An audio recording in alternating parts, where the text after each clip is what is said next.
The path to authenticity in love and life. An interesting point to share with you is that, as you advance morally and spiritually, it becomes increasingly difficult to find a partner for a relationship for the simple fact that you are someone too interesting for anyone. Do you realize that the more interesting you are, the harder it is to find someone? Even in this contradictory field, I assure you that it is very normal because your ruler is very high and your energy field will naturally tend to push away any proximity that is not in tune with your high vibratory standard. This is a protection. Authenticity as a natural filter, not to mention that the more genuine you are, the more authentic you are, the more you will scare people who don't want to leave their bubble of sameness and superficiality to reach new moral and spiritual horizons. For them, the basics are enough and going deeper requires a lot of work. I want you to understand that your authenticity, your light and truth will indeed filter a lot of things, and if you happen to be alone when it comes to a romantic relationship, simply trust and be grateful.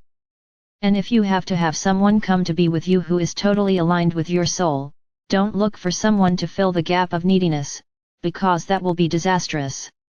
It is also natural that they feel alone, as if isolated, observing around them a sea of lack of authenticity fermented by superficiality and masks that we know, because we have already experienced a lot in this world, will not lead anywhere.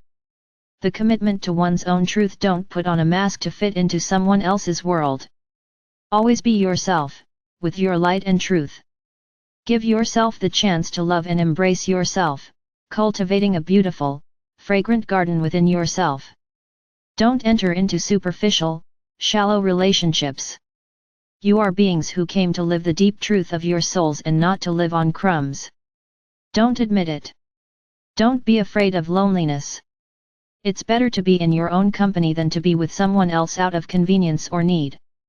It's your divine energy, your uniqueness that makes it hard to reach you, not because you're an unreachable person, but simply because you're in a world where many prefer the basic to the profound. You didn't come for superficiality, you came for something truly great. I tell you who are reading this now with all my heart, you are indeed a very, very interesting person. Just don't let anyone try to diminish you to fit into a tiny space of superficiality. You are too big for that. Let God take care of your love life. In the meantime, take care of yourself.